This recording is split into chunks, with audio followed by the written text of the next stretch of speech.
anybody who doesn't know you or is new to your work, would you mind just like introducing yourself? Yeah, cool. So I'm Livy and I work with the human design system. So this is a modality, a kind of framework to help people get deeper in touch with themselves, to sort of develop their sense of self-awareness. And it is similar to astrology, but different. It combines the wisdoms of different philosophies. And it's really for the soul searchers who are seeking to find their purpose in life. So yeah, that's what I do. I work with people one-to-one and yeah, really enjoy it. Yeah, and like, how did you get into it? How did you find human design? Yeah, so it'd been a bit of a journey, really. It didn't kind of just like land in my lap. Whilst I was like Googling, I'd been on this sort of deeper journey of exploration where I hadn't been happy at all in my day job. I was working as a lawyer and I was totally unfulfilled. And you know, when the body just starts to kind of speak to you, and it's like, I just knew deep down that this wasn't right for me. And because I'd spent a long time sort of chasing that work and studying and committing, there was something resisting in me that didn't want to let it go, but that was overcome by the feeling of just knowing it was so wrong. And so I took myself off traveling for a little while, and I ended up going to South America. And went into the jungle and had a beautiful ayahuasca experience. And that wasn't necessarily the catalyst of it, but within a few months of having gone on that journey, the human design sort of then came to me. And how did you find out about it?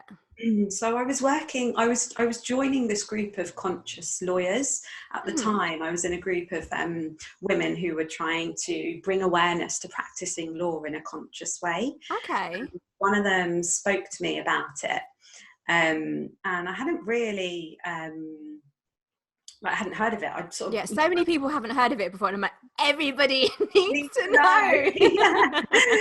Yeah, so I just started Googling it, and then I started listening to all these podcasts, and I can't remember, I must have seen on Instagram like people talking about it or whatever, and then I just went down this journey, this rabbit hole, and I booked in a reading with an ex-lawyer who I didn't know was an ex-lawyer. What, that did human design? Yeah. That was a human design reader? Yeah. So it was all these weird, some kind of synchronicities that started to appear when I was just opening up this doorway. And she'd shared a similar story, and I think we connected for maybe the right reasons, and she helped me open up this whole pathway, and I haven't looked back. Wow. And how has it been for you, bridging that gap from working in law to then being a human design reader? But how, because I know personally, I think collectively we have so much programming around how we earn our money and work and what work should be. And I know that when I was still hairdressing, part of me really wanted to pursue all of my wall sister things full time, even though technically I was and I was cutting down my days. So even though technically, if you add all those hours up, it is full time. But I really had to do some reprogramming around my kind of beliefs around how I earn my money and the potential of that, because I'd never seen anybody really successfully doing what I wanted to do.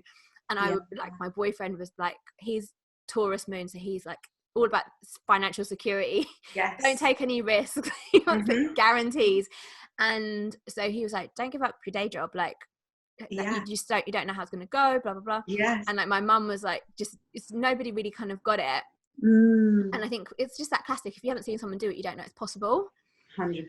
But I had to do a lot of programming around that I could earn money doing what I want, and also not so much reprogramming but acknowledging the fact that I already was, celebrating that. Yeah, so that I could kind of track it. So it's not like, oh right, I've got to believe that it's possible. It's like, no, hang on a minute, look, like this is what I'm earning if I do this, and if I keep doing that, then that's how I can pay however much. But yeah, how is it for you going? Because I feel like law to then like human design, so different. Like, how was that for you? Like, how were people around you like about what you wanted to do? And yeah, it's such a great question, and I really empathize with like what you're saying about that kind of those beliefs that maybe are projected onto you, and you experience as conditioning. And I had a lot of like money mindset work to do as well. I've got lots of planets in the second house, all to do with possession and all of this money stuff that kept coming back at me and was kind of frightening me. And I had to do some work around that because I was experiencing the fears of other people, really holding on to them tightly. But I knew deep down in my gut that this was the right way. There was no other explanation than just this intuitive feeling of like, this is what I need to do. And yes, there was this financial security attached with being a lawyer, but I was so miserable that this drive within me was kind of there to move me forward. And the whole reason I'd become a lawyer was because the expectations of my parents and society, and climbing this kind of ladder and this path. And it was a leap, but I don't think you make kind of transformation without moving outside of your comfort zone and having that self-belief that it is possible.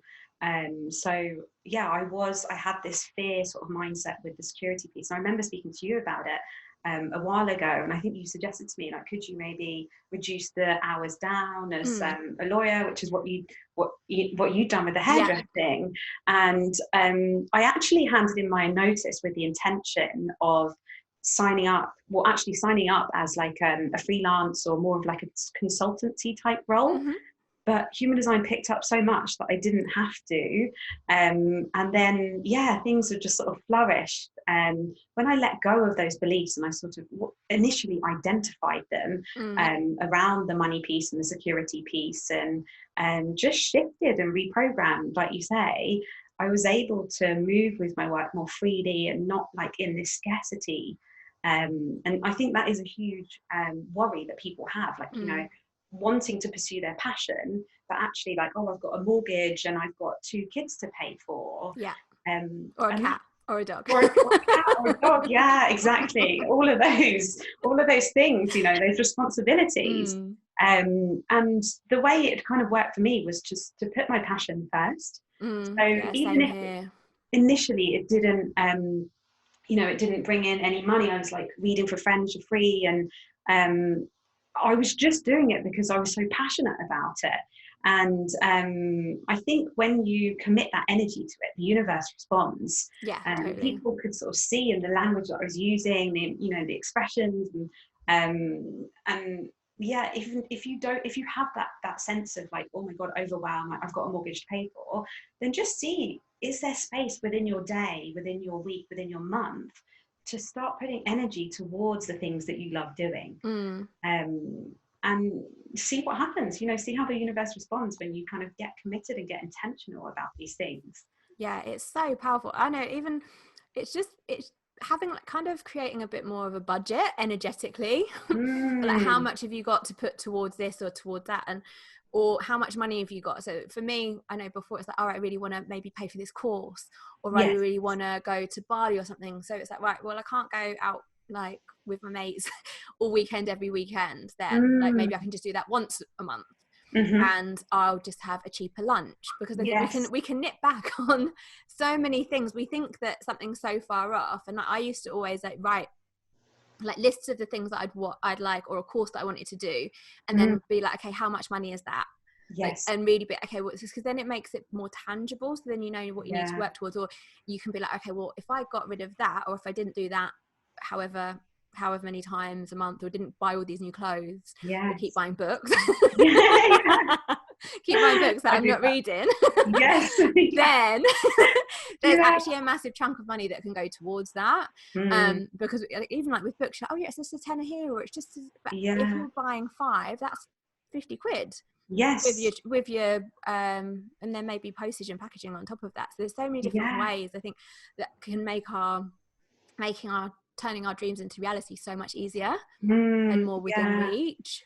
Definitely. And I think it's like it is that intentional piece, just noticing your relationship with money. And I had a bad relationship with money. I kind of, I didn't often look at my bank account. I didn't nourish the relationship. I didn't give it, like any relationship, if you want it to grow and develop, then you have to put the time and commitment towards it. And I really hadn't appreciated this, that money, you can have a relationship with money because it is really energy, and how can you build and foster that relationship by checking in regularly and exploring it rather than ignoring it. But so many people do, like many, and I think especially for women, we aren't, nobody's really taught how to manage money, not many people. And sometimes that can go the other way, because then you can create other money blocks. I remember teaching a money, like an abundance, like money workshop called Gold Digger in person, like last year. And I thought that it would be people that all identified as being bad with money, in the sense that they can't keep it, they were in debt, they they're spending more than they've got, or they just haven't got a good relationship with it. But actually there were a few people in there that were like, I've got money but I can't spend it. They're blocked in that other way, and that's as challenging as itself. But I think they both come from a place of like low self-worth. Money and worthiness are really kind of connected. And that again is like, okay, there's the money there, but see it as fluid. Allow there to be a flow and a kind of an exchange. And sometimes I think one of the biggest things that I've learned is this on this kind of journey is that we have to invest in ourselves if we want to grow. Totally. And it's like watering the plant, isn't it? Yes. And putting fertilizer on it. I've only started doing that with my houseplants this year, and it's made such a difference. Love it. Well, it's like that in life, really, isn't it? Kind of, you need to water, take out the weeds, like where are things overgrowing, and how can you tender a little bit more, like lean into the softness of it. Totally. And take a more like intuitive approach.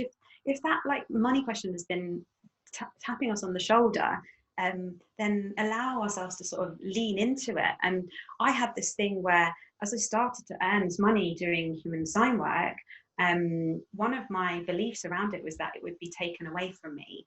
Really? Because when I was younger, when we were really young, my dad was made bankrupt. Right.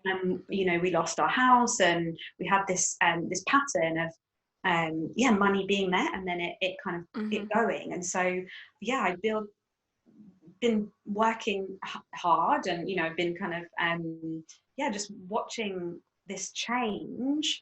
And all of a sudden I was hit by this belief of like, oh, I can feel something rumbling kind of within me that's just like, there's this worry that it's going to go somehow. And when I started working on that, identifying it and giving how did you work on it and identify it?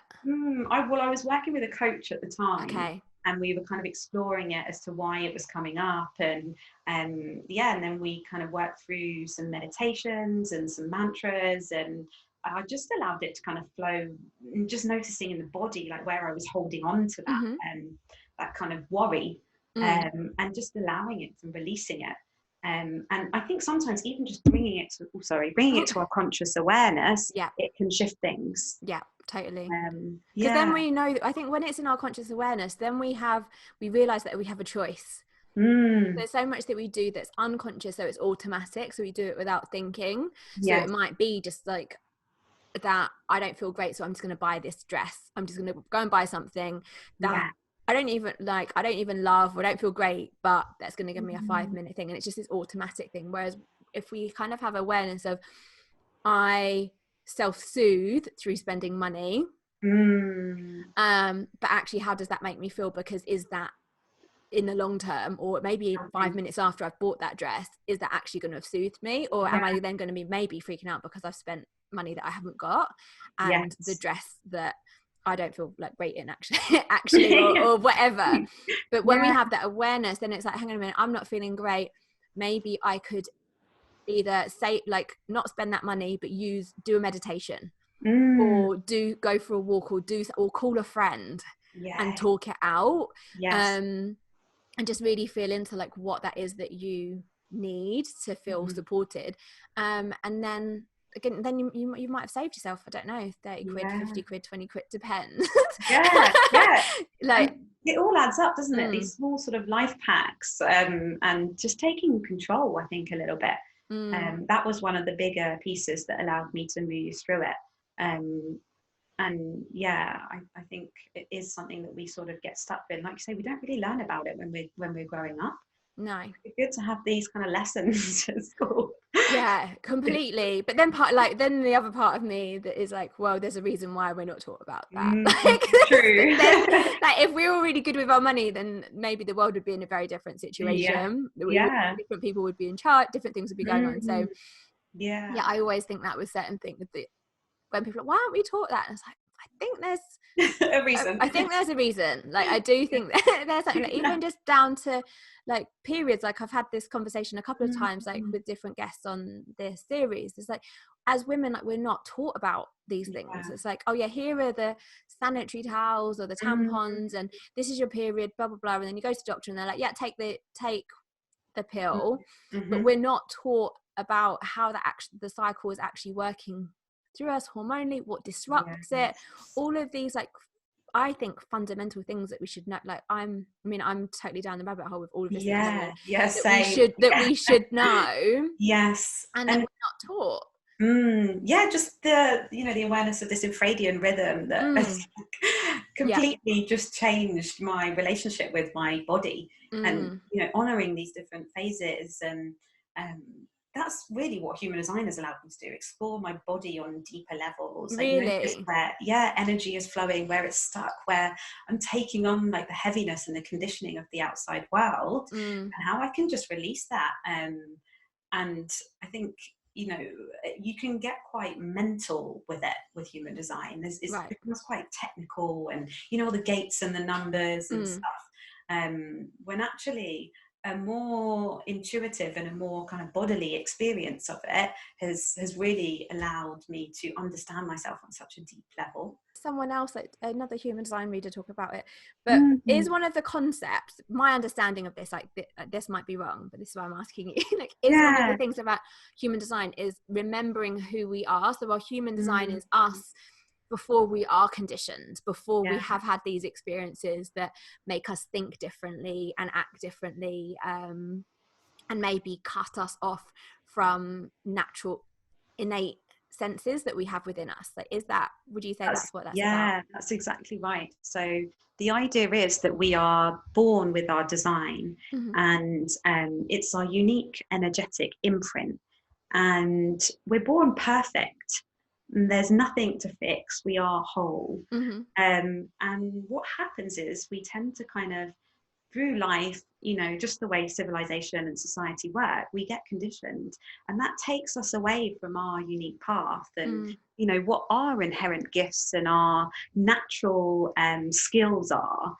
And so we kind of move away from how unique we are as beings. And so the work of human design is to just peel away all of that outside noise, that conditioning, the stuff that we've taken on that isn't inherently us, and just come back to the center.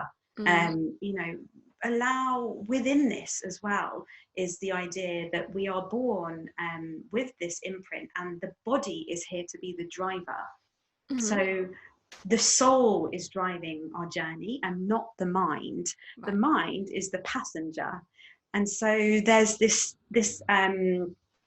I guess there's this journey that we go on to try and notice where the mind is trying to take control of the steering wheel and change the direction of our life, when actually we have all of the answers inside of us. And human design is the science of differentiation. So it's asking us, like, how we can come back to ourselves as unique beings, how we are different. And recognizing that we all have a part and a place to play in this world, because well, otherwise we wouldn't have incarnated. So that's exactly kind of how it is. It's peeling back the layers of becoming really who you are and letting go of who you are not. Wow. Yeah, I love that. Peeling back the layers of becoming who you are, not who you're not. And I think for me, when I first found out about human design, it just blew my mind, because I'm a generator. So human design is way more complicated than just the types. Like you said, it's like the gates and the channels and the centers, and like if they're open and all of the other things. But there are 5 fundamental types, aren't there? And will you explain that? You'll explain that. Sure. And the type, that's it, it's the entry point. Unlike other systems where you might have your energy type, or the description of who you are is like the starting and the end point. Human design, it's just the beginning of it. And you kind of then unlock, almost like unlock the chart or unlock the door, and then open out into this whole world of information and just truths about who we are. And so just to start with the energy types, because this is probably the most compelling part of the story, and I think it's often the piece that people are drawn to, of course, because we're always like, oh, what type am I? And we love knowing about ourselves. Well, I remember when I was kind of first discovering it was like, oh, I need to go and look it up. And actually, if you are listening and wondering where to look it up, you can go onto websites like Jovian Archive or something called mybodygraph.com, and you can just pop in your date, time and location of birth, and then you'll pull up this chart, and that's your human design chart, your body graph, your energetic imprint, your soul map. And the starting point is to look at where it says your energy type. And so there are these 5 energy types, and they're kind of archetypal, and the only thing that they really teach us is how we are here to exchange energy. And so just starting with generators, you're a generator. So generators, they are the life force of the planet, and they are defined, and each of the types is defined by having this by having this aura, this energetic kind of this aura around us. And so with generators, the aura is open and enveloping. So it's constantly drawing life towards it. Generators and manifesting generators, which we'll come on to, together they make up 70% of the population, and they are the life force of the planet. And what this means is that they have this consistent sense of energy, of life force running through them at all times.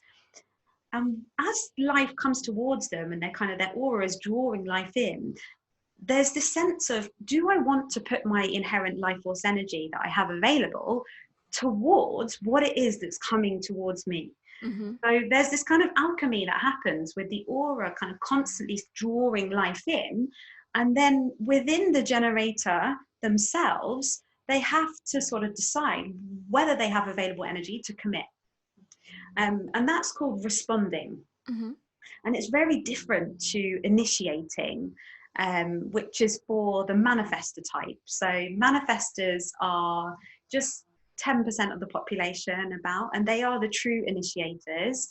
They're the catalyzers. They're here to blaze a trail. They start movements. They have a very yang energy, where the generator is yin, it's drawing towards, it's receptive.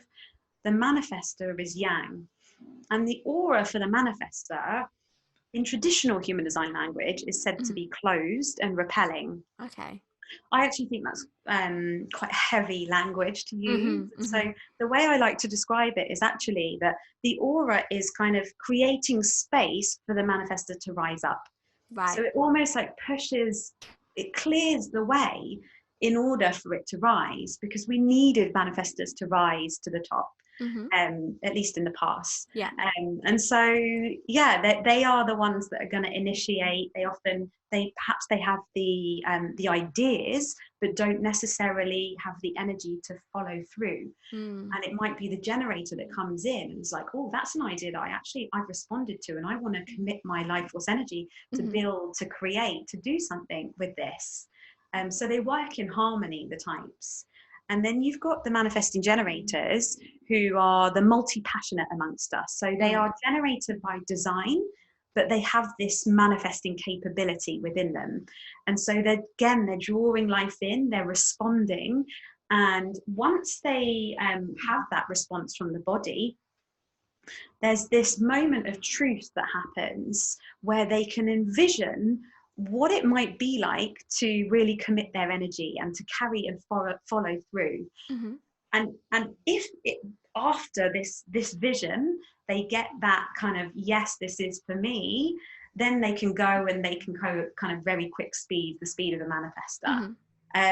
But they are really here as a hybrid between the two, and almost like a new type that's showing us what's possible in life. Right. So they're very expansive. They're here to kind of break the mold of, perhaps like the linear path that we have of staying in one career our whole life. Yeah, totally. Yeah, because a few of my friends are manifesting generators. Are they? And they found, like, well, I know one of, like, my best friend Jamie, I don't think she'll mind me saying, but she is like, it was just a massive permission slip for her to explore and try different things, because again, society and culture, like, we're programmed to do something and stick to it, and if we don't, then we're what is it, I can't think what the word is, we're like the jack of all trades, like master of none, or we're flighty, or we're unreliable. But actually, quitters. Yeah, exactly, you're quitters. But when you kind of think, hang on, no, this is I'm just meant to go with what lights me up, and if that's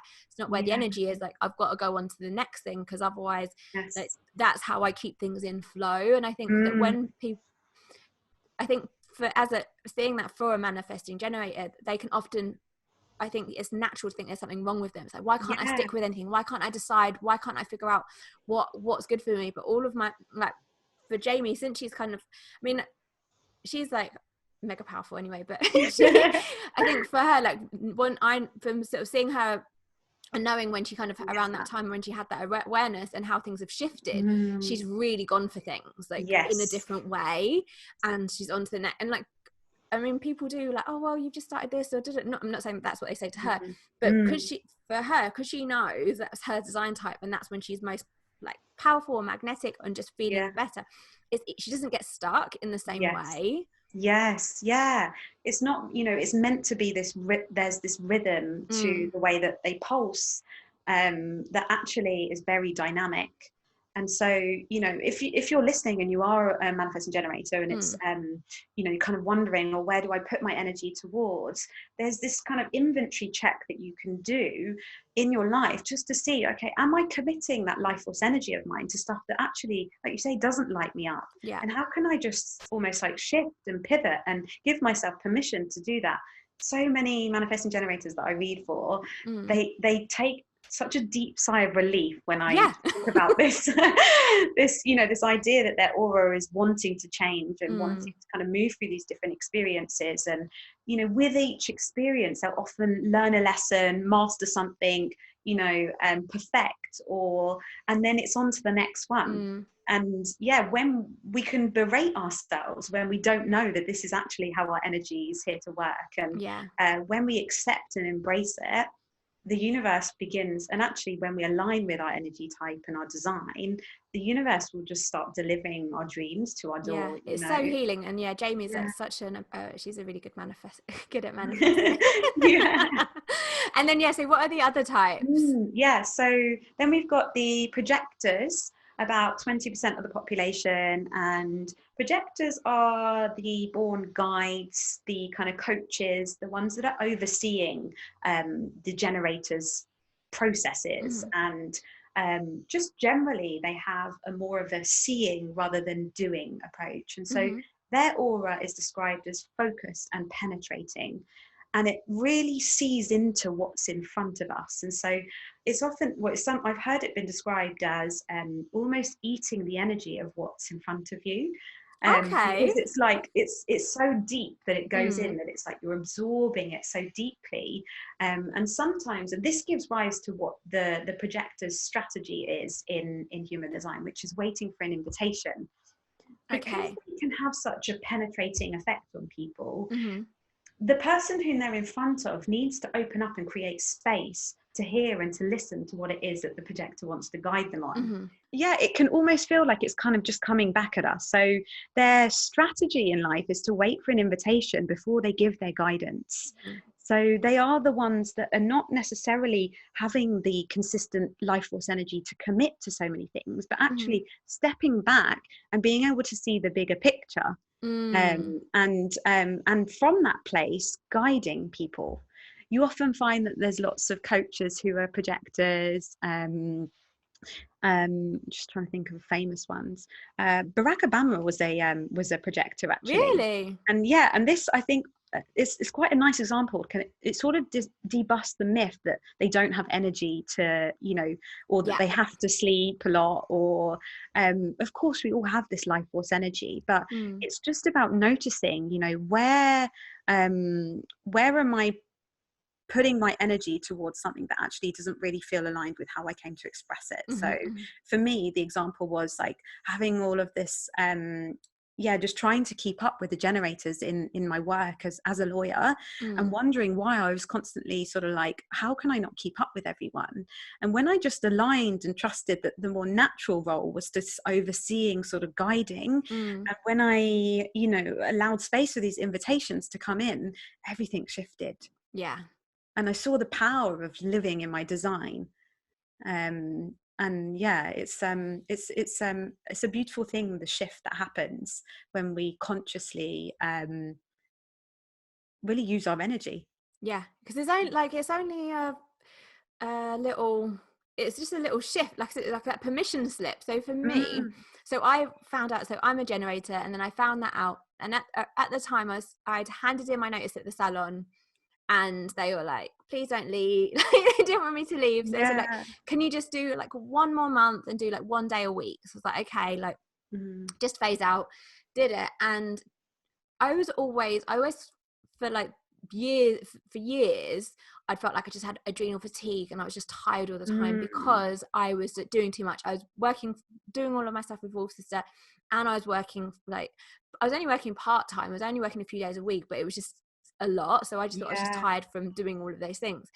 And then when I was just doing 1 day a week at the salon, I was like just as tired as I was like doing everything else. And it made me realize that for me as a generator, like, it's really beneficial for me to be into what I'm doing. If Yes. it doesn't, so if I'm like in the zone, I'm into it and I'm excited about it, it takes, like, I can just go for hours and I have like infinite energy and I don't feel burnt out, which is Mm, tricky. The line gets yeah. blurred. But when I'm doing something that isn't in alignment, so hairdressing, Yeah. it just takes so much more energy, so I'd just be wiped out. Yes, yeah, and you touched on a great point, Mm. which is when generators are in alignment and in their flow in life, then they feel this sense of satisfaction, they feel this sense of fullness of life, and they Mm. actually get more energy from what they're Yeah. doing. When they're not putting their energy towards stuff that they love doing or following their desires, they can feel this heaviness. And it's the language that's used is frustration, but Mm. I often see it as perhaps burnout or Mm. just tiredness all the time. And this energetic frustration where things just don't feel like they're flowing. Yeah. And yeah, you can easily get tired when you're not kind of putting your life force energy, because Mm. we came here to live a life of flow, and we're not here to row upstream. And so Mm. what tweaks and shifts can we make to start rowing downstream and allow the journey just to flow, because that feels nice. Yeah, exactly. And good. And that's another thing though, program wise, we're taught and programmed that get what we want, we've got to work really hard for it. Yes. And then again, if it comes easily, then that can be another hurdle, because then you're like, I don't deserve this. This has just come so easily for me. So that's just another layer of something. But I think that when we do start, and even when I'm teaching people about manifestation and setting their intentions, it's like, what do you want? Like, weave into the fact that it was easy. Yes. You know, and it didn't have to be a struggle, and it was open, because again, we just have that connotation that it's, and that was what puts us off, like, doing things. I remember going to a money workshop. It was like a money abundance workshop years ago, and in it the teacher was like, what's your wow number, like, for how much money you'd want to manifest? And like, so I think I put like 3 grand, but everyone else was like 1 million, 50 grand, and she was like, that's your wow. Like 3 grand. And I was like, yeah. But in that moment I realized that my limiting belief was around, to have anything, it wasn't that money would come to me, that I would have to earn that money. So other people was like, yeah, I want that money because it's going to come out of nowhere. But for me, it's like, if I want that wow number, I would have to work for it. And then if I had to work for it, I would have to work even harder than I am. And I had hit a money limit. I had a block around how much I was earning. So I was like, I'm already working really hard, and I was like, I can't work any more hours to make that. So that's what my block was around, like, more money equals having to work even harder. Or worst case scenario, someone would die and I'd get that money, and I don't want anyone to die. Like, I don't want to inherit that money yet. Like, I want everyone to stay healthy and happy. But in that moment, it was really powerful, because I realized that that was a money block for me. And that actually was like, what if money could come easily? What if it could come in other ways? So yeah, I think that's quite I think that is so powerful. And beyond that kind of awareness, did you do anything to shift it, or was it just having that awareness was enough to? I think in that moment I was like whoa, like whoa. Like, let's just stop a minute. And I mean, that was like the main takeaway, like, that I took from that workshop, because I think that there are lots of different ways around manifesting and money and things like that, but there's no point in being like, like, I want writing an empty check, not an empty or a blank check, or a check with a ridiculous amount of money on it for yourself, if you aren't there yet in that believing, or you've got these fundamental beliefs. And so many people don't talk about that. They're like, how much money do you want? And then like, just believe it, like, live like you're rich. Or like, act as if you've got it, which are I think are parts of it. But for me, I always say this in my like workshops and ceremonies, like, when we're manifesting, like, our intention, what we want, is just the tip of the iceberg. And underneath it is like all of these gnarly limiting beliefs that tell us, like, we're not good enough, or that won't happen, or it'll be hard, or all the worst case scenarios. And that's what we need to be paying attention to just as much, because when we call that out, or we know what we're working with, like we were saying earlier, we can go different. Then we've got awareness of it, so then we can go differently, like choose a different path, or make a different decision, or think, hang on a minute, this is, I've got this belief, what do I need to do to support me to heal that, or see that differently, or do that differently. So it just brings this thing, and since doing all of these things that I put into practice, things come through like much quickly. But it's, for me, it's like, not so, it's the fear around it, or the belief, just as much as what that thing is that you want. 100%. But people don't talk about that enough. Like, and I think it's just, and it's not necessarily like reprogramming. You don't have to do that in a meditation, because that lightning bolt could come through journaling. Like, journaling, I think, is amazing for realizing your limiting beliefs. We talked about this in the definitely talked about this. I'm glad this is naturally come back in. I'm not just dropping it in. But journaling for me is something that helps me catch my limiting beliefs, because our limiting beliefs are there all the time. In a workshop, so they are. They're just like, they're like subliminally. I taught a workshop. Someone's like, how do you find out what they are? I was like, babes, they're there all the time. When you are when you are moaning and complaining about something, there is a limiting belief right there. Like, when you're making an excuse for not doing something, that's a limiting belief somewhere lurking around there. Yeah. When we're not stepping out of our comfort zone, limiting belief right there. Mm-hmm. When Mm-hmm. we're about to do something big, they are loud. Watch them. Yeah. They are literally like so Shouting. loud. Yeah, exactly. And that's what kind of, so they're always there. But when we're journaling, you can catch them in action, that you can catch them, because we have, I think Dr. Joe Dispenza, he says like, I think we have like 60 to 70,000 thoughts a day. Wow. And most of them are the same as yesterday. So what we're doing is we're unconsciously brainwashing ourselves, and because we're having these beliefs, and it's not so much that, I don't think our thoughts create our reality. So it's not in a sense that if you think bad things will happen. Mm-hmm. I don't believe that. But if we're constantly saying, I can't do this, I can't do this, I can't do this, our brain will be like, okay, we can't do this, let's go over here, or let's like not even try. Yes. So that's what then creates our reality, because then we're like, well, I can't do this. But if we're saying, I'm open to trying, when we realize I can't do this, maybe it's just shifting that intention to being like, I'm open to seeing that's possible.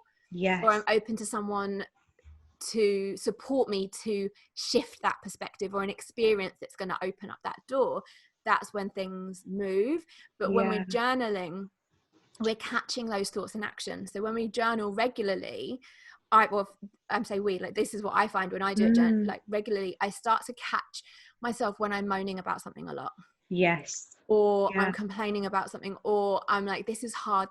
So when the crystal code was coming out, I nearly every other word or every sentence was practically, I need to do this, I need to do that, I need to do that.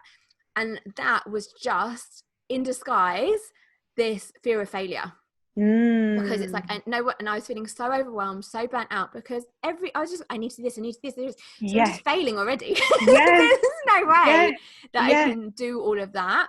So when I kind of realized, hang on a minute, there's a lot of needs going on on these pages, and then thinking, well, hang on, like being aware of that, I need to then next time I'm writing, as that comes through, do I need to do that? So I'd either underline it, or I would cross it out and then be like, it would be ideal if I could do that, or I haven't actually got space to do that today, or this isn't important, or ideally.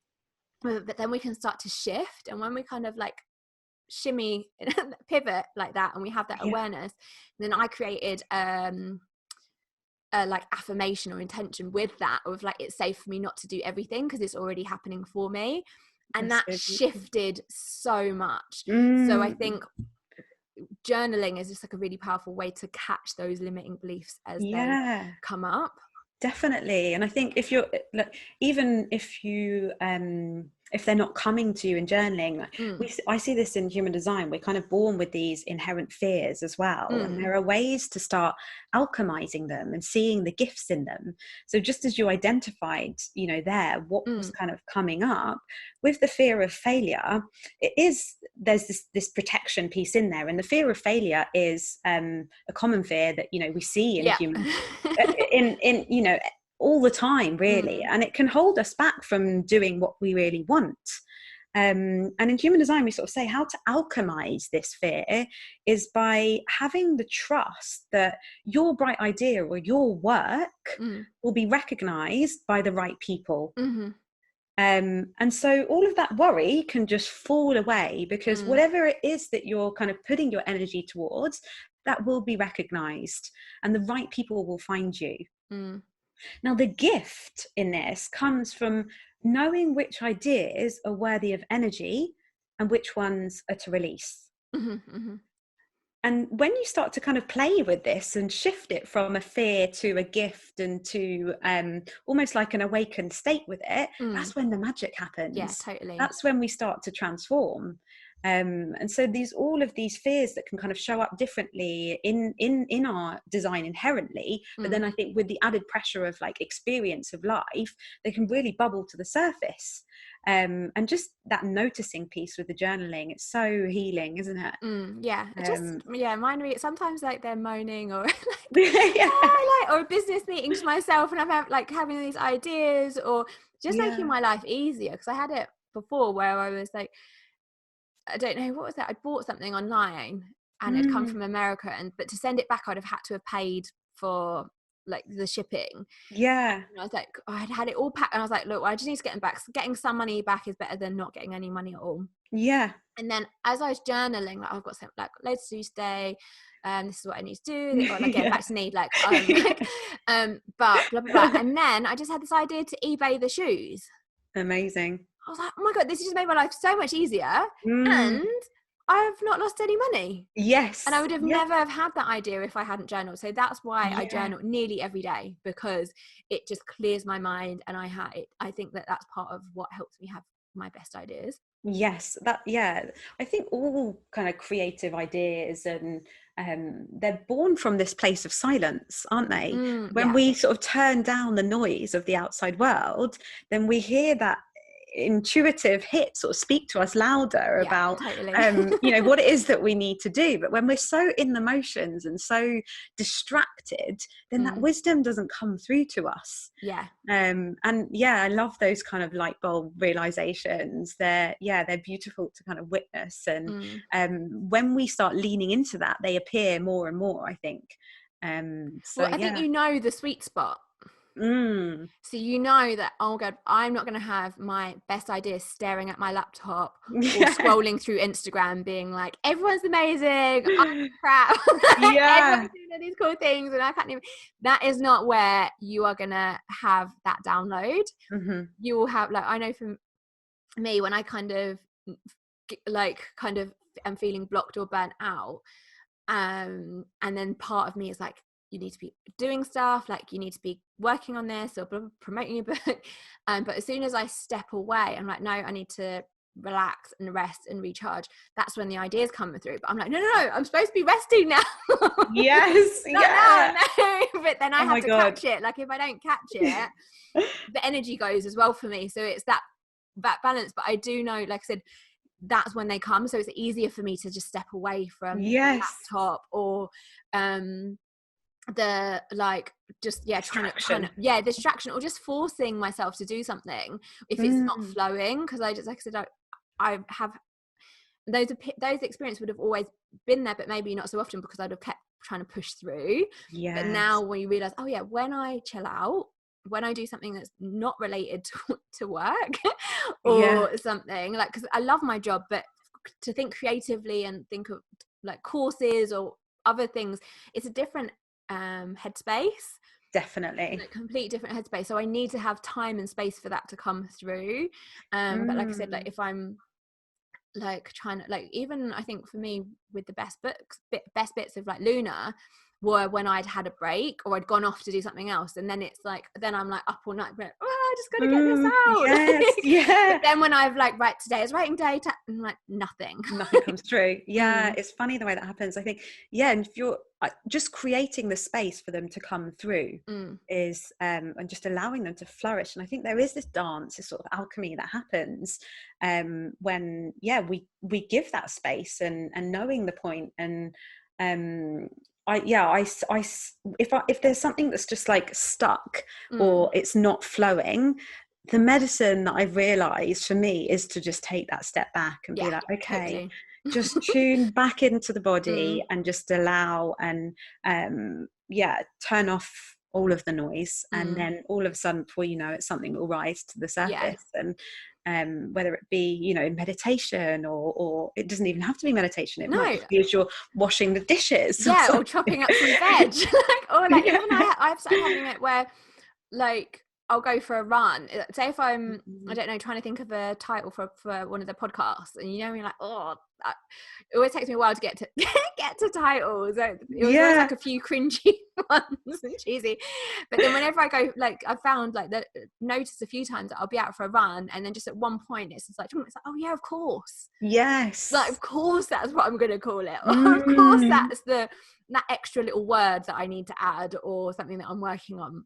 But you need that distance, I think, for and that space to come through. So that is why having a regular practice, whether it's like meditating, journaling, doing yoga, running, like whatever that is for you, because I think it's different for everybody. There's for some people, meditating isn't for them, or what they think of as meditation traditionally. Exactly. But there are other types that are for them. But it's just, allowing that and getting curious. And like that probably comes back to your human design. Yeah, well, I was just thinking as you were sort of saying that, is that I know in particular this energy really happens when you see gate 33 in somebody's chart. So the human design chart is made up of all of these different energies, and what tends to happen is that, can you hear me okay? Yeah.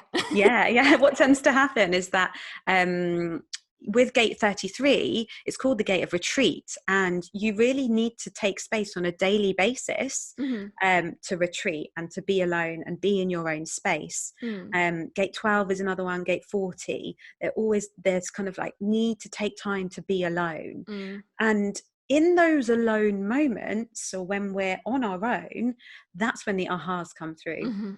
And yeah, it really does show up, and you kind of, whenever I sort of explore have this, I got that then? I don't know if you have. I have to check.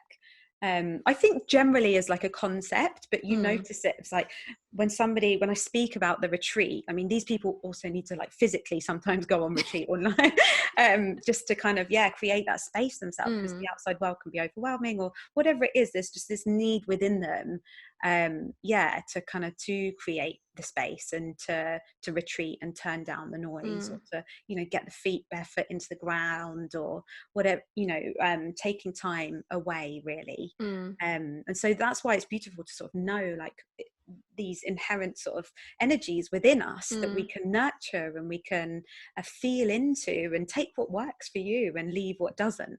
I was just thinking, even like when I was like feeling burnt out after the book had come out, I was like, because it made my social media addiction so bad, because I was just on it because I was working on it and being on it and messaging people and like thinking like, oh, I've got to be visible, I've got to be a good girl, be a good author and be repping it.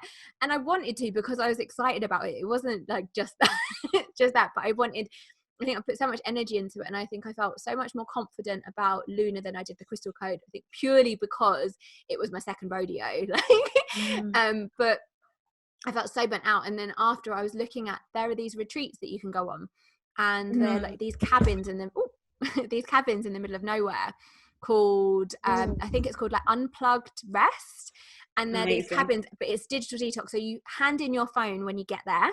Wow. You don't have your phone for 3 days, and they have like, it's beautiful. You've got I think they look like they are like converted shipping containers. They've got these big windows that look out into these fields. It looks amazing. So I was trying to book that, and it just kept.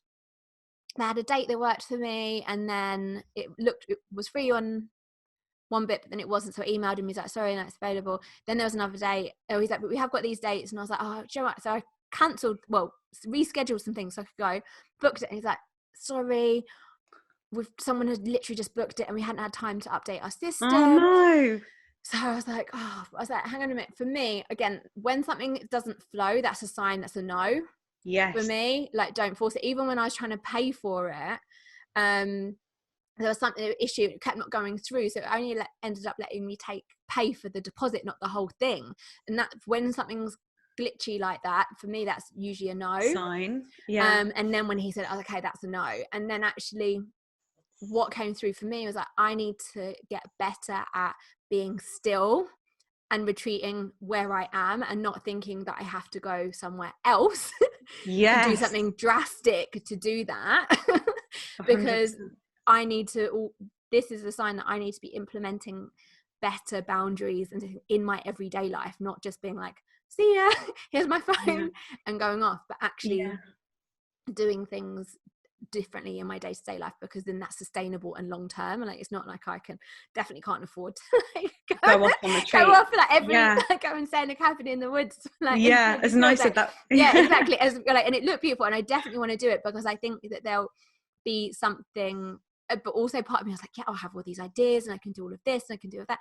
But then I was like, hang on, why can't I do that in my own house at home? Like, why am I where is this coming from? And then I think I'd gone for a run, and I was like, I don't need to I've got all of this, that I can just stay at home. And yeah, it's so beautiful that you have that awareness though, and just to, you know, that more subtle invitation to understand what's actually going on beneath the surface of like actually not just accepting this as like the computer says no, but seeing it as something, you know, the energy working perhaps in our favor and supporting us to meet this realization. I mean, interesting, in your design, you do, so there's something in human design called the 4 transformations, and they speak to our digestion, our environment, our focus or our strategy, and our motivation in life. And in your environment, part of the energy that's you're working with is when you change environments, you can get inspired easily. Well, that's actually in fact where you get your inspiration from, through having this kind of mutable, changeable schedule. And so if you're feeling a little bit uninspired, or the ideas aren't coming, the invitation is there to go out and change, and, you know, maybe go to the sea for a few days and see what kind of comes up. Yeah. And so just having that awareness, like I kind of often working self-employed and at home, I've got a changing environment profile, it's called like a passive energy. So it's more fluid, more receptible, like less sort of structure, and when I lean into it, and actually when I'm feeling like, oh, I've just been in the same environment all the time, I just want to like change, and I can feel the craving coming from within. And I think as well, with having lockdown this year, there's this experience of this maybe as a collective as well, but I just listened to it and thinking, oh, actually I should just go and work in the cafe down the road, and like I think we think it's got to be something so drastic. Like, oh, I've got to like, I was having this conversation with a client the other day, and like she lives in a house share, like she lives with her partner as well. She's like, I just don't get any space, like I just can't. And I was like, go and journal, find yourself a nice cafe. And she's like, it's the simplest things that we just don't think, and we can get into that thing of like, I'm just trapped or I'm stuck. But you could just hop on a train and go to the seaside, like if you don't live near the seaside, or you could just put your trainers on and go for a little walk outside and explore. And I think that's what, for me, one of the things that's come out of lockdown, like I've been exploring my local area so much more, and it's been, oh my god, we've got this beautiful river, like and all these like scenery, it's like amazing, and being like wild swimming. Like I would have never have done that if lockdown hasn't happened. I'd have thought, right, let's go to Ibiza, let's go to Bali to experience that magic. But it's right on our doorstep most of the time. And I think when you kind of like soften into the human experience, we realize like how little we actually need, you know, and that we have everything that we need around us. And for me, lockdown gave me this deeper sense of like appreciation for much smaller things, and and just like having to stay sort of grounded as well, and what that really looked like to when emotions were rising to the surface, having to be in stillness with them, where ordinarily I might have had a busy day and just let it kind of pushed it down to the surface, instead of exploring what was actually coming up for me. So we actually need very little, I think, and we have so much that's already communicating to us within the subtle body. And just with our experiences as well, and how they're showing up for us, and maybe why we are gravitating towards different experiences. It's so true. It is mad. And when you were saying like about exploring like that as it comes up for you, how would you, when you were having things coming up for you in lockdown, and you wouldn't maybe have your usual kind of coping mechanisms, like how did you explore that? So for me, I kind of sat with the emotions for a while, instead of like where I might usually have just turned on the TV or scrolled on my phone, for example. I just allowed them space to come to the surface a bit, and just, I think I had this sort of big realization within my relationship, that I had this this fear that was sort of stopping me a little bit. And what I realized was it was this fear of intimacy. And I had to, you've been together for a while though, haven't you? And it kind of came to me like this idea of like intimacy as being allowing space for somebody to see really like within you, to the core of who you are. Mm-hmm. And there was part of me that hadn't opened up. Mm-hmm. And just having that moment of like, actually, instead of suppressing everything and pushing that all away, giving it space to come up. And it was kind of emotional for me, of course. but it was almost like a little breakthrough that I had that I wouldn't have had otherwise. And you know, fear of intimacy is kind of like fear of really revealing who we are. And we can kind of that can feel scary, you know. So yeah, especially like, I think regardless of our upbringing, but media wise, we're always like being told there's something wrong with us. Yes. So that's not even on a person. We're watching TV programs, or seeing how people are treated in the press, like all of these things. So there's always like there's something wrong with us. So then when you're having that in your interpersonal, it is going to be scary. It is scary, yeah. And I just noticing that it was a fear of intimacy that was kind of almost like taking over me, and like just having space to explore it a little bit, and actually overcoming it by knowing the right time to kind of to share.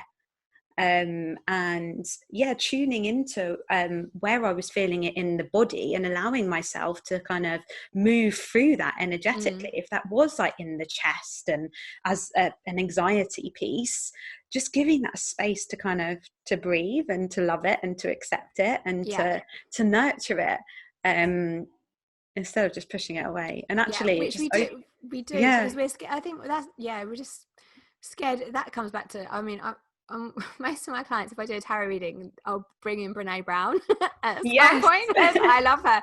But that is that thing of just like that fear of vulnerability, and that fear of abandonment, that fear of rejection. It's just there, isn't it? So we push it, and we kind of deflect it as much as we can, thinking that that's what's going to make us feel safe. But that is often the thing that makes us feel the least safe, because we're trying to maintain this front, like, so that no one it's not us. And I think when you start to break it down and you offer that vulnerability, that is like the quickest way to sort of release, to explore it and just to express it. Quickest way to release like the shame around it, or whatever it is going on like beneath the surface. And actually, having done so, there was just this sense of lightness and relief, and then a feeling of alchemy within the relationship that kind of changed it and brought it to a new level, because I'd gone deeper into this fear that I'd been had been sort of tapping me on the shoulder. So it was interesting. And I think these things all happen like divinely in time. Did you have that realization around when like Venus was retrograde? Oh, when was that? Well, I can't earlier on in the summer. I mean, this was probably around what time was this? I think it was like late spring. This kind of came through to me. Maybe May to like July. Potentially, but it is. But I think that's the thing, when we are in relationships also, we can end up projecting, and even maybe when we're not in relationship, in a romantic relationship, but all of our relationships we project onto the other person. I mean, I do with, like, I went through a phase with my boyfriend, and like I realized what was coming through, because I'd mentioned to a couple of my times to different friends, I was like, I keep comparing. I'm following this couple on Instagram, and I'm comparing myself to them, being like, why isn't my boyfriend more like that? Why aren't we doing like what they're doing? Like, why aren't we? And it was making me kind of like not be fully present in my relationship. And then I know, again, that awareness is like, I've said this a couple of times, like, I'm comparing myself to them. And that's just a red flag anyway. Anyway. And I was like, hang on a minute, this keeps coming up. I'm not feeling very, like, we're going through a rocky patch at the moment. And then as soon as I like muted this account, and because I still like, I think they're great, but for me it was like nothing personal, but triggering. It was triggering something. And but also it was illuminating what I wanted more of in my relationship. Yeah. But I was focusing on what I thought wasn't there, because I wasn't putting that energy into it. I'm just looking on Instagram being like, I haven't got that, or that's not that, rather than putting that energy into my relationship and allowing that to be there. Oh my God, 100%. So yeah. I just like, so as soon as as soon as I muted that account, it just shifted my relationship with my boyfriend, because we can often be like, oh, you're well I say we, this is what I do. Like feel free to relate as well. Yeah. But I'm like, oh, it's not like this, or it's not like that, or you don't do this enough, or you don't do that enough. And normally when I notice that I do that, so I remember a long time ago I was like, you're not supporting me enough.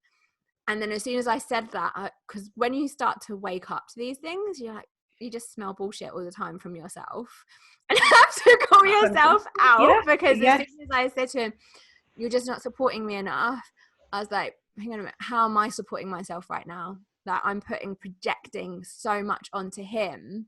Yeah. And then as soon as I was like, hang on a minute, I need to support turn myself. This around. Yeah, turn this around. And then learning about my moon sign and his moon sign really helped, because it made me understand more where he was coming from and where I was coming from. So that helped. Yeah. Which is like, did you say Taurus moon? He's Taurus moon. I'm Aquarius moon. Okay.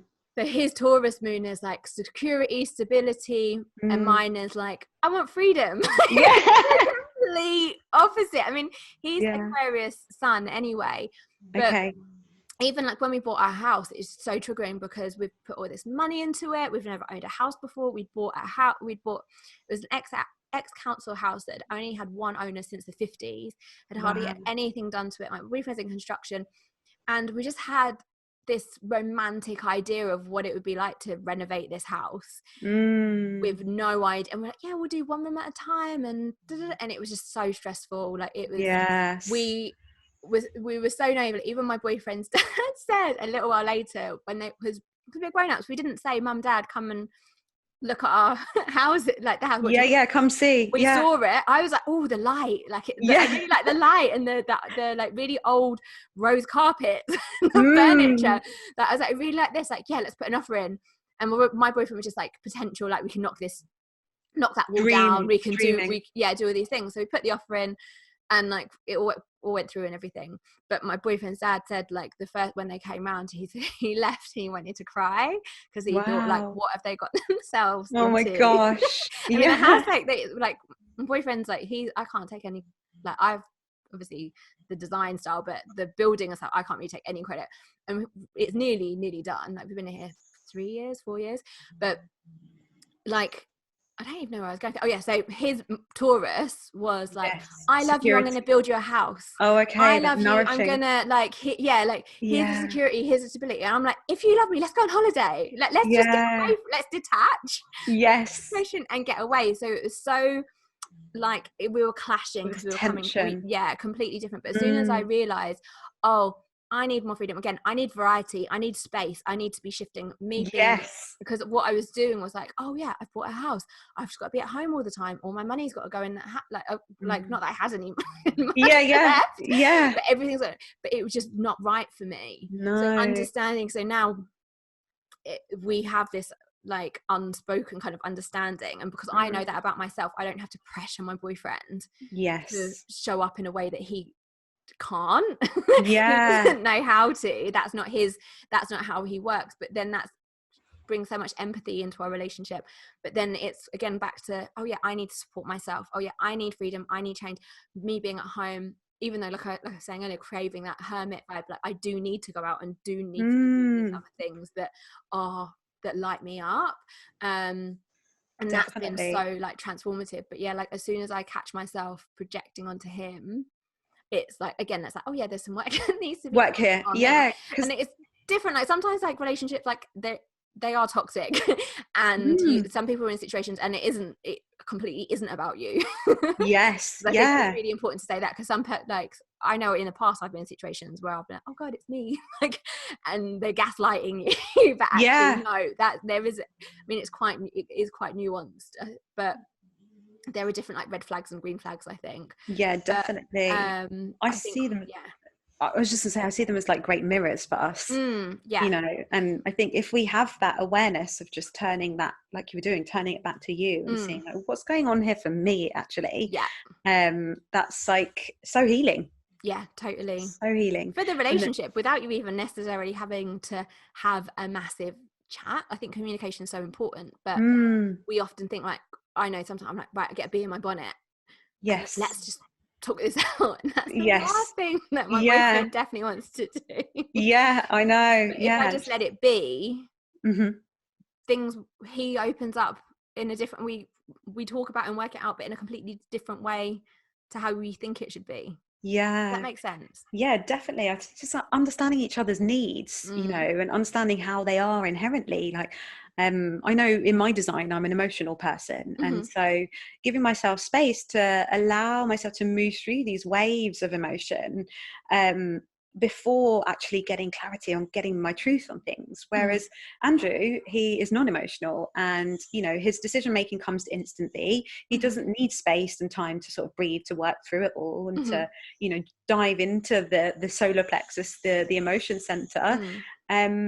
And so just having that simple awareness of one another, like how we operate energetically, he now gives me the space, like when we've got a big decision to make, or, you know, he'll ask me, you know, like, where on the wave are you? Have you come crashing to shore yet? Or like, you know, what's going on? And then just simply like witnessing these things that were actually quite triggering for us. So in our electromagnetics, in our charts, when we put our human design charts on top of one another, we have the channel of money that comes together as what we call an electromagnetic. And when this channel shows up as an electromagnetic, it can be an area of contention within the relationship. So it's good just to have this awareness, because we never really argue about anything other than money. Right. And I remember like having a relationship reading done when I was studying human design. My teacher was saying to me, like, you need to, when this shows up, it's like, you need to know who's got the purse strings, really. And where we'd both been trying to have the purse strings, it just totally hadn't worked, and it was creating this tension. As soon as we had that awareness and we shifted and we consciously like gave one or the other the purse strings, it totally transformed like our relationship with money. And so it was so powerful just to see like this simple energetic of what was going on with us, and make it into something beautiful. I mean, so it's just like the power of knowing ourselves and our partners is so key. It just gives us these tools. And also I think for a lot of people, especially if they are into spirituality and mysticism and all of that, a lot of people aren't in relation, if you are in a relationship, aren't often with people that are aware in that way. And I don't think you have to be spiritual to be aware, because I know some people that are completely non-spiritual and so like aware, self-aware, like, so self-aware, or they've got those spiritual principles down, but in their own way. So you have to be like, but I think often people are like, oh, like, is your boyfriend spiritual? Or, like, you don't have to be, it doesn't matter if they are, but like if you are like being the one that has all of these tools, it can help you just kind of navigate completely, and just have that self-awareness. Because when you have that language for you, like it's like, I'm really emotional, like I'm like, like I've got these waves. When you understand it, you then have a language to then communicate it to that other person, and then it just lands. Because if we're like, I'm just feeling this but I don't know why, and that, like, most people, like regardless of their gender, it would be like, okay, what do you want me to do? But if you're like, I don't know, I mean, it's really tricky. But if you've kind of had that time, like you said, to go away, or some people, it might be talking to a friend, or having sessions with a coach or a therapist, or doing some journaling, or meditating on it, but just giving yourself that space and that distance to kind of think, okay, what do I need to ask for that person? What do I need to feel supported? Because often I think we expect the other person to know intuitively, because the movies tell us that we're going to be in a relationship with someone that just gets us and just reads our minds. And often it isn't like that. And I think there's a reason why we are with those people. Because we're drawn to, you know, I resonate with what you're saying. It's like, Andrew, you wouldn't necessarily describe him as a spiritual person, but he's so self-aware, and he's so, spiritual in his own kind of way. And I think sometimes some of us just don't need to meet that traditional spiritual path in our lifetime, because perhaps we've mastered it in a previous one, or we're going to meet it in another one. And it's like, I used to get confused, just like, are we aligned? Or and actually I realized that he meets me at such a great place, because we have our own paths and we're on our own journees, and we can come together and move apart again, and then come and there's this kind and of that's dance part of a relationship. I think I've talked about this, but I don't know, on something else. I don't know if it's on this podcast, but like I go through phases like where in my relationship where I'm like, yeah, you're the best person ever, like, I love it, like you're great, and then there's other times where I'm like, maybe I'd be better Are we off. even matched? Yeah, exactly. And I'm like on right move, like normally on like a set, like when I'm very due on my period, like daydreaming about moving somewhere with just me and the cat. But oh my God, that kind of happens. But I think that's part of the like you kind of come in and come out. And I always know, it's like, even when you were saying when you had that realization earlier on in the year, also I think we have these tension points in our relationships, and it's kind of make or break. But when we push through and we allow it and kind of not force it, but just give that space, it expands the relationship. So that understanding and that acceptance and that intimacy, it just takes the relationship to the next level. And I think you have to have that contraction beforehand, before you actually have that expansive sort of moment. You kind of, it doesn't happen just fluidly. No. It involves like work. And it's so beautiful when we're kind of more receptive and more intuitive and listening to what's going on within the body, to help guide us on. Totally. And that's the other thing. I think a lot of people don't talk about relationships that much, or we see people and they're like, oh yeah, they're like, so perfect. Like, I mean, this is like a really extreme. I was talking to one of like my friends about this the other day, and this is a really extreme example, but she was following this guy on Instagram. She's like, oh my God, like she's got this dream life, like this dream guy is always buying her amazing presents and and then like this girl's like come out and just like, yeah, he beats her, and all of like really toxic abusive relationship. So it's so easy to make up stories and see that show reel. But I mean, like, that's not always the case. Like, that's what I was saying. Like, this is a mega extreme example. But there's so much else going on. And just because you're seeing these pictures doesn't mean that they haven't had an argument like 5 minutes before, because they haven't emptied the dishwasher.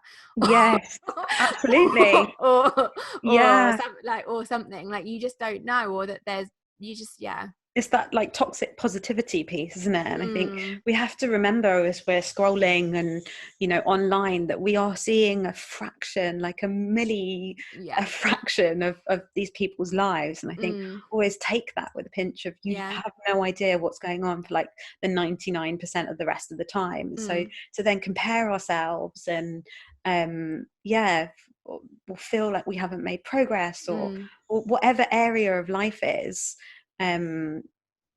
Just remind ourselves that actually that is not a reality. I mean, it could well be a reality, but and we hope that it is. But we also need to have like that, be objective with it, because also it doesn't even have to be on Instagram. It can be like a friend or a workmate or something that we're like, oh yeah, her life is like, or that his life or their life is perfect, and they're like, but they're not they don't want to say, I don't know, I was gonna say like that they're, do you know what I mean, that they're not getting on with their partner, or they've just had an argument or they're worrying about this, or like, you just never know. It's just an invitation to be graceful, isn't it, with like your energy, and just lean into what you have and celebrate what you have. Totally. And just like what you were saying earlier, like just appreciating it, like really appreciating where you're at, and also giving us space if it is really wrong and you're getting that feeling all the time that this is wrong, like not just on certain days of the month. Or it's going on for like, hang on a minute, that this year there's been more days where we have, like, or I really don't feel like respect, or there's certain things that are non-negotiable, and the red flags are there. That's very different. Yes, definitely. And I think that's where, for example, your authority in human design, your unique decision making can really help you work through this. Yeah. Because you know that any decisions that are made in alignment with how you came to make decisions are going to be the right ones when you trust them inherently. So, you know, some of us are kind of here to make instant decisions based on the gut feeling, whereas some of us, there is this emotional process. For others, it's about talking it out, about using others as a soundboard to get clarity. And, you know, for reflectors, who I think we actually forgot to I was just like, quickly talk about reflectors. There might be a reflector being like, what about me? I did think as you're talking, even like my podcast, I had a meeting with like a chat with my podcast editor the other day, and he was like, write notes, and I was like, really? And he's like, yeah, write notes because then you won't forget things. And I'm like, when he's listening back to this, which he will, he's gonna laugh. He's gonna be like, this is why you need to write it down. But for the reflectors, I mean, for them it might be about sort of taking this whole lunar cycle to get clarity on decisions, and therefore giving them giving themselves space and time to get clarity. And reflectors are they're just 1% of the population, and they are lunar beings rather than the solar beings, which the other types that we've spoken about are. And as lunar beings, they're very open, and, you know, as it says sort of in the name, they reflect back.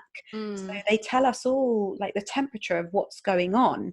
And so it's really key for them to get themselves into the right environment and have the right people around them, so that they stay healthy themselves. Because if they're constantly around perhaps toxic people or environments that's not working for them, or workplaces where they're feeling drained and, you know, not in flow, then they're going to feel that deeply within themselves. Because when you look at their chart, it's all white. Right. And if you just imagine that as like an energy board, everyone, think of the outside world as having all of these different colors. It's almost like they're walking through with this blank canvas and everyone's putting their flavor on them. Right. And so it's about kind of learning that they are everything, but then also taking time to sort of let go of the outside world and coming back to their center of like of like blankness, not in terms of they are blank people, but like if that purity, it's that more neutrality. I guess of like they're just very subject to influences of the outside world, and so it's just having that awareness of like, oh, where am I taking on the emotions of something? Where have I picked up on the fears? Where am I experiencing the pressure from the outside world? Oh, am I feeling that other person's ego? What's going on energetically? And so their whole strategy is about waiting for a whole lunar cycle, and what happens here is, in human design, we have these different gateways in the sky. So much like with the constellations in astrology, the sun, the moon, the planets, they're all moving through these different gateways, which are activating different energies. And so for the moon to go around the cycle of the gateways, the reflectors are going to feel different at each point, because there's an imprint of energy that's sort of changing within the whole moon cycle. And so they don't actually get clarity until they've moved through that whole realm of experience and of feelings. So that's why they're here to kind of wait a lunar cycle to get to their decisions. And they're here to not make decisions very quickly, at least for the bigger things in life. Of course, like we can't wait 28 days to decide like what to have for dinner. Exactly, just knowing this about the bigger things, and just giving ourselves like space and time, and knowing like where we're taking on energy from the outside world is really, I think, healing. But super rare beings and deeply connected to the moon's movements. So with the like decision making, then does each human design type have their own is that where that comes from then? Yes. So as you're looking up your chart, you'll see something that's called authority, inner authority, and that will speak to how you make decisions. So for you, it's sacral. Sacral, so sacral, so 50% or 51% of us are emotional, and then you've got just slightly less who are sacral. And sacral is this feeling in the gut, this kind of rising and falling, or like this, it's very binary. It's either a yes or a no, and there's kind of no gray. And you just know instantly. It's not like you need to ride this emotional wave or give yourself this space. It's just an inherent knowing that's living in the body. And And then you have people who are what we call splenic. So they have this intuitive and instinctive response that's kind of speaking to them, that's very in the moment, and it only speaks once and it doesn't repeat itself. Right. And so it's deeply connected to this feeling of just like a resonance that we feel to keep us alive, because the spleen is the oldest awareness center in the human design body graph on the chart, and that's all connected to our fears and our instincts. So that's a very unique kind of trust in these intuitive hits that we're getting, and much less tangible. We might not say physically feel it in our stomach. I mean, for you, you've got a defined spleen, so you're going to get these instinctive, intuitive hits, but you'll also have the sacral sending you messages as well. So it's learning like the intricacies of what's going on in the energy body to help us with our decision making. And then you have people who are here to fully make decisions based on their heart's wishes, or make decisions through Well, maybe not that easy though.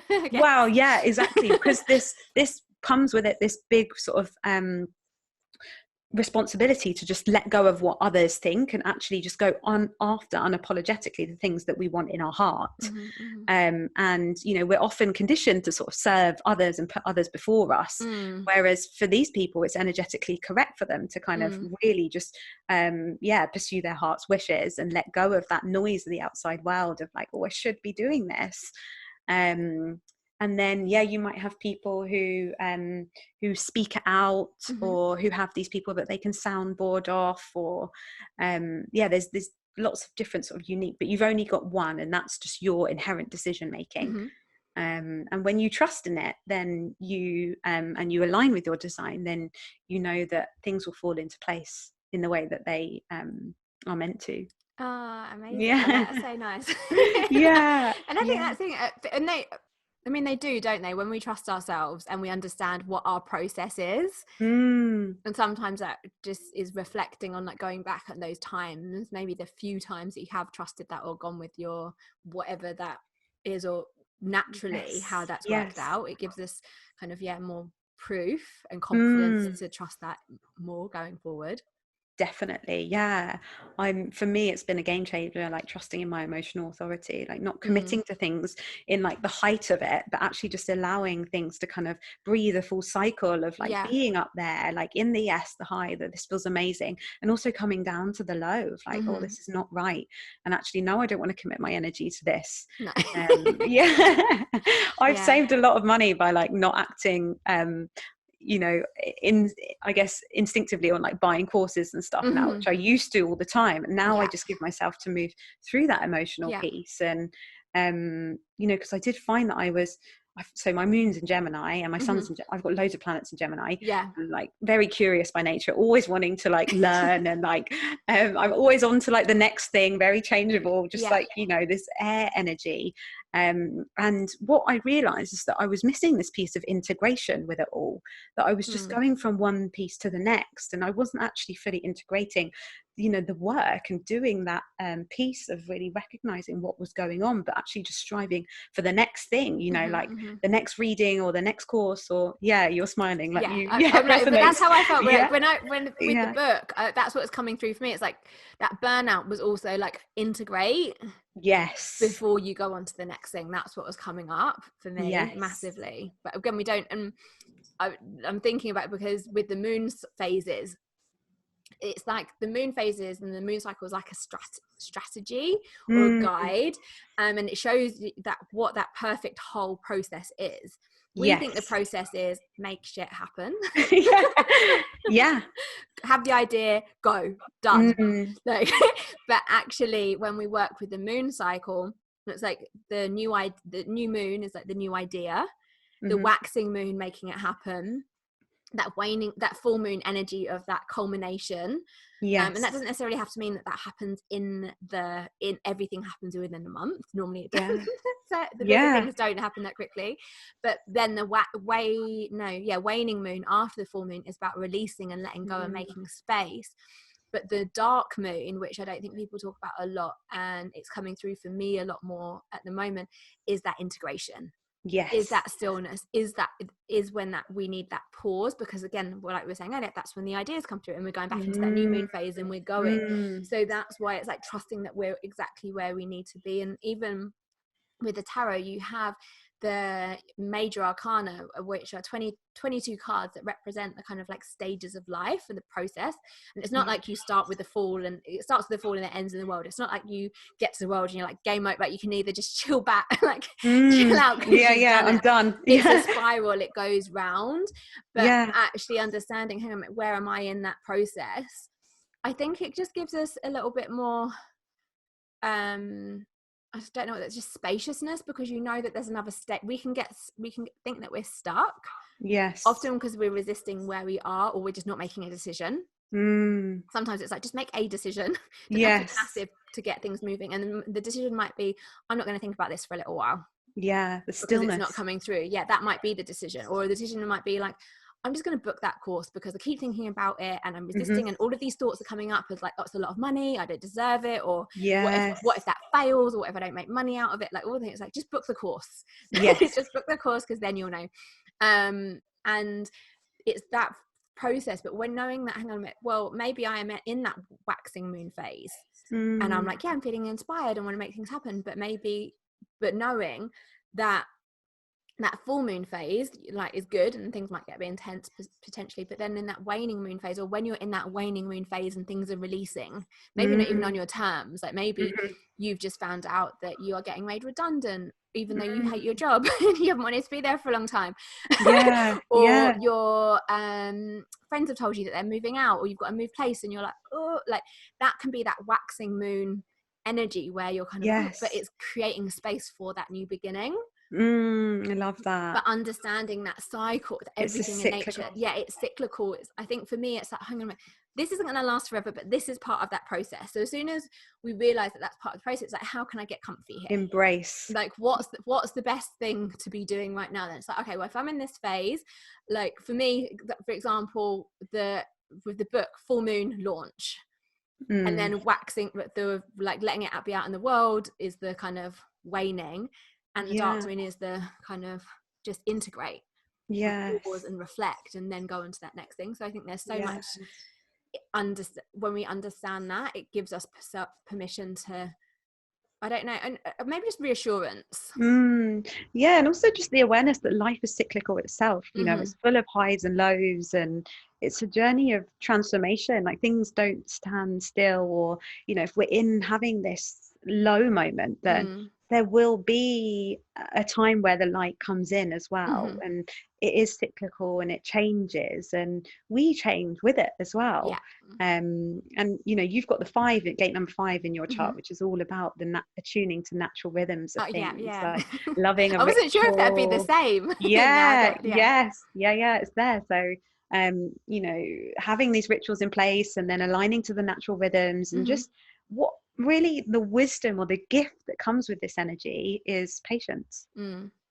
And just noticing where we're in the shadow of impatience, and how can we tune into the gift of patience, and just know that everything has divine timing. You know, just also when we're coming into the light of, like, I always imagine like the plant seed kind of coming up from beneath the surface, and like the energy that's involved in like pushing that transformation through. Like, when we can't consistently stay at that level of energy, you know, as fun as it might feel at that time. So to take that moment to come in, just in astrology, with human design, you have the moon activating the different gateways in the sky. And so, for example, with the full moon coming up tomorrow, it's going to be activating gateway number 22, and 22 is all about grace. And so here's an invitation with the light of the full moon to see, how can we be more graceful? How can we ease into things more and just allow that simplicity of life to kind of shower us, rather than being in perhaps the more masculine side of things. And so just surrendering. For me, grace is almost like a mystical energy. It's a feminine, beautiful energy. And you have gate 22 in your Venus.